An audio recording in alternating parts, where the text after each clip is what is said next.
Okay, let's discuss in this video three terms which are very important: area vector, electric flux and Gauss's law. And in the next video we will discuss the applications of Gauss's law, जो बहुत ही important topic है 12th standard के लिए, उसमें derivations भी है। तो सबसे पहले हम बात करते हैं एरिया वेक्टर। अभी अपने नाम में ही अजीब लग रहा है क्योंकि हमने अभी तक पढ़ा area is a scalar quantity, तो एरिया वेक्टर क्या चीज आ गई।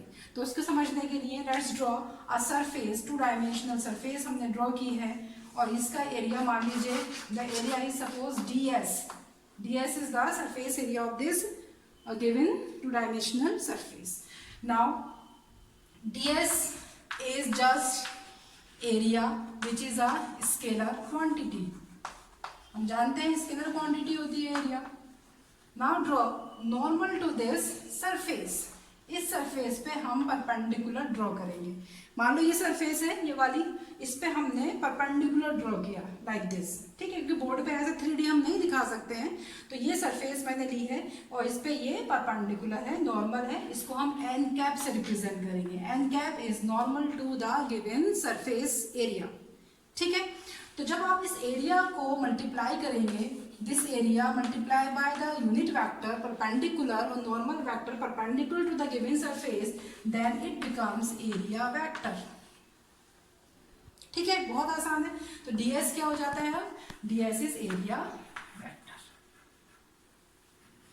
It's very simple, that is the area multiply by a unit vector perpendicular to the given surface is called area vector. और इट्स डायरेक्शन क्या होगी, its direction is same as that of the given normal to the given surface, okay. Where n cap क्या है, a unit vector, it is a unit vector normal यानी perpendicular to the given surface. इसे याद रखिएगा, जैसे हम बात करेंगे, मान लीजिए आपका बोर्ड है, इस पर आप नॉर्मल ड्रॉ करेंगे तो आउटवर्ड्स आएगा, ऐसे या तो इधर आएगा या फिर इसके अंदर जाएगा, ठीक है। इस तरीके से नॉर्मल हमने परपेंडिकुलर ड्रॉ किया लाइक दिस और like this. Now let's come to electric flux. Electric flux क्या होता है, अब इसको हम अच्छे से डिफाइन करेंगे। इलेक्ट्रिक फ्लक्स को डिफाइन करने के लिए आपको 2 कॉन्सेप्ट चाहिए। एक तो इलेक्ट्रिक फील्ड लाइंस, जो मैंने लास्ट वीडियो बनाई है उसमें इलेक्ट्रिक फील्ड लाइंस और उसकी प्रॉपर्टीज के बारे में बताया है। तो वो सारी इलेक्ट्रिक फील्ड लाइंस का कॉन्सेप्ट आप फिर से रिवाइज कर लीजिएगा। और दूसरा कॉन्सेप्ट हम यहाँ पे यूज करेंगे एरिया वेक्टर का, जो हमने अभी यहाँ पे बताया है। तो इलेक्ट्रिक फील्ड लाइंस और एरिया वेक्टर दोनों मिला के यूज होंगे इन इलेक्ट्रिक फ्लक्स। तो अब हम एक डायग्राम बनाने जा रहे हैं, एक सरफेस ड्रॉ करने जा रहे हैं 2 डायमेंशनल। सपोज ये आपने अभी ds इसका एरिया लिया था, suppose ds is the area of this surface. अब इलेक्ट्रिक फील्ड लाइंस यहाँ से क्रॉस कर रही है, तो क्रॉस करके मैं ऐसे नहीं दिखाऊंगी। सपोज 2 डायमेंशनल दिखाने के लिए थोड़ा सा हम क्रिएटिविटी कर देते हैं, ताकि थोड़ा सा लगे कि हाँ भाई इस पीछे से सरफेस से आ रही है, यहाँ से निकल रही है electric field lines like this, ये ऐसे जा रही है। और आप इस पे नॉर्मल ड्रॉ करोगे सरफेस पे, परपेंडिकुलर भी इन दिस डायरेक्शन ही है, and it is the direction of electric field. Electric field lines यहाँ से आ रही है, इधर जा रही है। तो जब ऐसे आ रही है तो थोड़ा सा ये पता है इधर पॉजिटिव होगा, कुछ इधर नेगेटिव होगा, वो अलग सी चीज है। और ये पूरा सरफेस एरिया जो हमने इसका लिया है वो कितना लिया है, वो हमने ds लिया है। तो अब ये आपने देखा गिवन सरफेस से कितनी लाइंस क्रॉस हो रही हैं, यानी गिवन जो एरिया हमने लिया है उसमें से कितनी लाइंस क्रॉस कर रही हैं normally, that is electric flux, ठीक है। इलेक्ट्रिक फ्लक्स क्या होता है कि number of lines crossing the given area, passing through the given area normally, perpendicularly कितनी लाइंस पास हो रही हैं किसी सरफेस एरिया में से, वो इलेक्ट्रिक फ्लक्स कहलाता है। सिंपल सी डेफिनेशन है। तो what is electric flux, it is defined as the total number of electric field lines passing through the given area। कैसे जा रही है, नॉर्मली यानी perpendicular, that is electric flux. बहुत आसान सी डेफिनेशन है।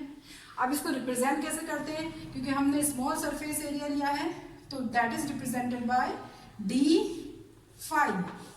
फाई और delta phi, it is representing the flux. D phi और delta phi small, d s और डेल्टा एस, ये सब ऐसी चीजें हैं तो आप इजीली इसको कर सकते हो। तो इस केस में जब ये नॉर्मल इधर ही है और परपेंडिकुलरली ही इलेक्ट्रिक फील्ड लाइंस जा रही हैं इस डायग्राम में, तो electric flux in the given diagram is given by the electric field, कितना इलेक्ट्रिक फील्ड है passing through the given area यानी डेल्टा एस। और डी की फॉर्म में लिखेंगे तो d phi is equal to E into d s. ये कब है, जब आपका एन और E both are in the same direction. तो n vector, n cap and E vector are in the same direction. Same direction में कब होगा, जब आपकी electric field lines are normal to the given surface. क्योंकि n cap तो by definition क्या है, एन कैप की वो तो है ही परपेंडिकुलर सरफेस के। तो जब एन कैप और ई दोनों सेम डायरेक्शन में मीन्स इलेक्ट्रिक फील्ड भी परपेंडिकुलर है सरफेस के। अब हम नेक्स्ट केस डिस्कस करते हैं जब इलेक्ट्रिक फील्ड परपेंडिकुलर नहीं है, there is an angle between E and n cap. तो हम उसको अब डिस्कस करते हैं। Now let's consider when E is not perpendicular to the given surface। तो E जो है इलेक्ट्रिक फील्ड जो है अब टिल्टेड आ रहा है, ठीक है, लाइक दिस, ऐसे आ रहा है इलेक्ट्रिक फील्ड, यहाँ से एंट्री कर रहा है, यहाँ से निकल रहा है, इट इज लाइक दिस,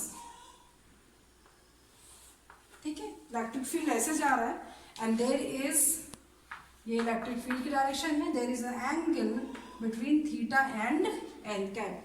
इसमें और इसमें डिफरेंस देखिए, ये परपेंडिकुलरली सरफेस से निकल रहा था, एन कैप के पैरेलल था, और ये जो है ऐसे टिल्टेड जा रहा है, सरफेस से टेढ़ा होके जा रहा है, और एन कैप तो नॉर्मल है ही सरफेस के, तो थीटा एंगल है।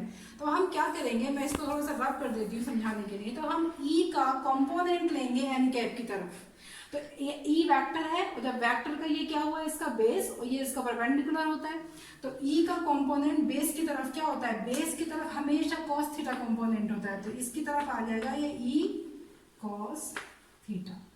यानी कि अब एन कैप की डायरेक्शन में ई नहीं है, एन कैप की डायरेक्शन में अब ई cos थीटा है। यहाँ पे क्या था, एन कैप की डायरेक्शन में डायरेक्ट ई था, तो हमने डायरेक्ट मल्टीप्लाई कर दिया था दोनों। अभी हमें क्या करना है, अभी हम डेल्टा फाई निकालने के लिए क्या करेंगे, delta phi is equal to E cos theta into delta S. समझ में बात आ गई, ई नहीं लेंगे, ई cos थीटा लेंगे। अब जरा थोड़ा सा याद रखिए और वेक्टर यूज करिए जरा अपना 11वीं क्लास की चीज, cos थीटा, डेल्टा एस को हम डेल्टा एस वेक्टर की फॉर्म में लिख सकते हैं, एरिया वेक्टर, ई तो है ही वेक्टर, तो हम इसे क्या लिख सकते हैं, हम लिख सकते हैं E dot delta S vector. क्यों हमने ऐसा लिखा, क्योंकि यहाँ पर cos थीटा है और ई और डेल्टा एस के बीच में एंगल कितना है, थीटा। डेल्टा एस की डायरेक्शन क्या होगी, जो एन कैप की होगी। क्यों, क्योंकि मैंने पढ़ाया है आपको कि एरिया वेक्टर की डायरेक्शन एन कैप की तरफ होती है। तो this is the formula to calculate, to find out electric flux A dot d delta S. और इसे डी एस की फॉर्म में क्या लिखेंगे, d phi is equal to E dot d S, where d S vector क्या है, d S vector is d S into n cap, जो हमने अभी हमको बताया था। अगर इसको भी हम लिख सकते हैं, लेकिन इसमें एंगल कितना है इस डायग्राम में, नाउ थीटा इज 0 डिग्री, तो cos 0 क्या होता है, 1 होता है। तो आप इसे चाहे लिखें या ना लिखें एक ही बात है, लेकिन लिखेंगे तो क्या हो जाएगा, d phi is equal to E dot d s, और E d S cos theta, और थीटा इज 0 डिग्री। तो अब ये हमारी बात हो गई। तो अब मैक्सिमम फ्लक्स कब होगा, मिनिमम फ्लक्स कब होगा। अब जनरल फॉर्मूला क्या है, जनरल फॉर्मूला है d phi is equal to E d S cos theta. ये आप जनरल फॉर्मूला याद रखिएगा, और ये जनरल फॉर्मूला याद रखिएगा वेक्टर की फॉर्म में, और ये आपका स्केलर की फॉर्म में है। अगर थीटा है 0 डिग्री, ठीक है, तो cos 0 क्या होता है, cos 0 होता है 1, तो फ्लक्स क्या हो जाएगा, it will be E into d S, and it is a maximum flux. और ये कौन सा केस है, ये केस है ये वाला। यानी जब इलेक्ट्रिक फील्ड सरफेस पे परपेंडिकुलर है उस वक्त आएगा आपका फ्लक्स मैक्सिमम, यानी मैक्सिमम लाइंस उसमें से क्रॉस करेंगी जब बिल्कुल सरफेस ऐसे रखी है मेरे सामने और इलेक्ट्रिक फील्ड लाइंस ऐसे जा रही है। लेकिन अगर सरफेस ऐसे ना हो गया, फ्लैट हो जाए ऐसे, इलेक्ट्रिक फील्ड लाइंस ऐसे जा रही है और बिल्कुल फ्लैट ऐसे सरफेस में से एक भी लाइन पास नहीं होगी, तो ये कौन सा केस है? नॉर्मल ऊपर है इसके और इलेक्ट्रिक फील्ड लाइन ऐसे जा रही है, एंगल कितना है? 90 डिग्री। तो जब थीटा 90 डिग्री है, जब थीटा 90 डिग्री है तो फ्लक्स विल बी जीरो, यानी कोई फ्लक्स नहीं होगा, एक भी लाइन पास नहीं होगी अगर आपका थीटा 90 डिग्री है। मतलब डायग्राम में जल्दी से बता देती हूँ 1 मिनट में क्या हो जाएगा। ये आपका कौन सा केस है? ये ऐसा केस है कि आपकी इलेक्ट्रिक फील्ड लाइन तो ऐसे जा रही है इधर और सरफेस पे नॉर्मल है ये, तो इन दोनों के बीच का एंगल कितना हो गया? 90 डिग्री, यानी एक भी लाइन इसमें से क्रॉस नहीं होगी क्योंकि सरफेस ऐसे रखी है। तो मैक्सिमम कब होगा? जब सरफेस इलेक्ट्रिक फील्ड जो है सरफेस के परपेंडिकुलर निकल रहा है तो मैक्सिमम लाइंस पास होंगी, फ्लक्स मैक्सिमम होगा। और अगर पैरेलल रखा हुआ है, एंड क्या परपेंडिकुलर है ई के, तो 90 डिग्री है, flux will be zero. Fine. अब यूनिट देख लो जल्दी से, flux is equal to electric field into d s. तो इलेक्ट्रिक फील्ड की जो यूनिट थी न्यूटन पर coulomb into metre square, newton metre square पर coulomb is the unit of flux. खुद निकालो पेपर पे, इलेक्ट्रिक फील्ड की यूनिट रखो और एरिया की यूनिट रखो, मल्टीप्लाई कर दो। ऐसे डायमेंशंस खुद निकालो, इलेक्ट्रिक फील्ड की डायमेंशन रखो, एरिया की रखो, आ जाएगी। तो ये आपका डिस्कस हो गया इलेक्ट्रिक फ्लक्स। और अभी हम डिस्कस करने जा रहे हैं गॉसेस लॉ। ओके, अभी एक चीज मैं और बता दूं आपको कि मैंने स्मॉल सरफेस से स्मॉल फ्लक्स लिया था, d phi is equal to E dot d S, इसे याद रखिएगा। लेकिन अगर मुझे टोटल फ्लक्स निकालना है फाई, तो that will be integration over the close surface E dot d S. अब जरा सा कमर कस लीजिए, थोड़ा सा इंटीग्रेशन यूज होने वाला है first time in 12th physics, मैं जो मतलब पढ़ा रही हूँ आपको। तो ये फ्लक्स यहाँ से इंटीग्रेट आप कर देंगे टोटल फ्लक्स निकालने के लिए, याद रखिएगा, स्मॉल सरफेस और टोटल फ्लक्स। ठीक है, let's come to Gauss's law, the third part of this topic. To understand Gauss's law, let's consider a close surface, symmetric, I am taking spherical or whatever it is. Consider this a closed surface having charge plus q. Okay, I have taken a symmetric spherical surface.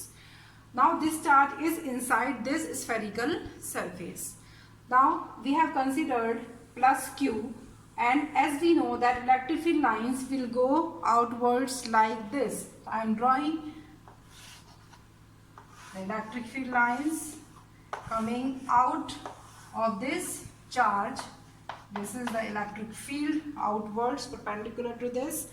Now one thing, एक तरीका क्या है flux निकालने का, वही जो हमने अभी बेसिक डिस्कस किया है कि line integral, surface integral, that integration of E dot d S over the whole surface flux. अब एक आसान तरीका गॉस ने बताया था, Gauss is the name of the scientist, उसने बताया किस तरीके से आप निकालेंगे flux through the given closed surface. So what is this law? According to this, according to Gauss's law, the total flux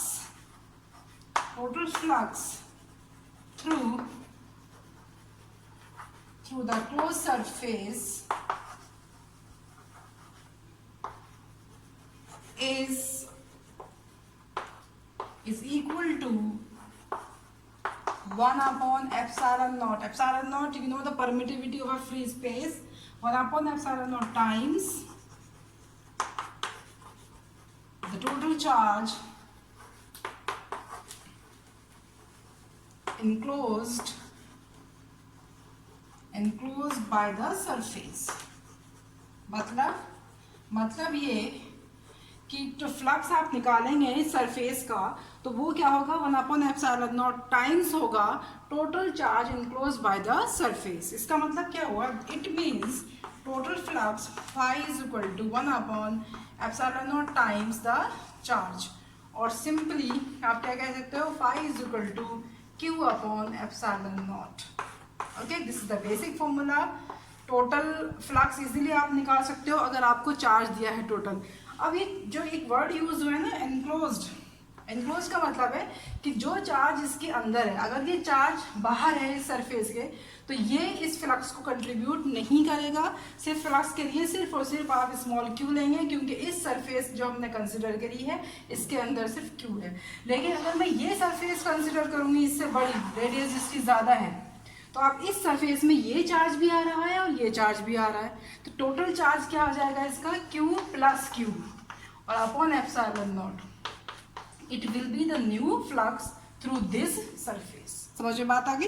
तो इस सरफेस के अंदर सिर्फ ये था, तो इस सरफेस के अंदर सिर्फ फ्लक्स का ये फॉर्मूला होगा। अगर ये सरफेस हम कंसिडर करेंगे दूसरी, तो इसके अंदर अब ये चार्ज भी है, ये चार्ज भी है, तो अब फॉर्मूला आपका ये total charge upon epsilon naught. तो this is the statement of Gauss's law. अगर हम बात करें कि फ्लक्स निकालने का, हमने पहले अभी तरीका बताया है क्या, ई dot d S over the surface. तो अब आप ये देख रहे हो कि ये और ये इन दोनों से आप निकाल सकते हो, तो ओवर द क्लोज सरफेस, तो you can put it like this. तो आप इसको दोनों को इक्वेट कर सकते हो। तो हमारे पास दो रिलेशंस मिल गए फ्लक्स के, एक तो Q अपॉन एप्सिलॉन नॉट और एक integration of the close surface E dot d S. ठीक है, तो ये आप याद रखिएगा। अब नेक्स्ट वीडियो में हम डिस्कस करने वाले हैं इसकी applications. Okay, take care, bye.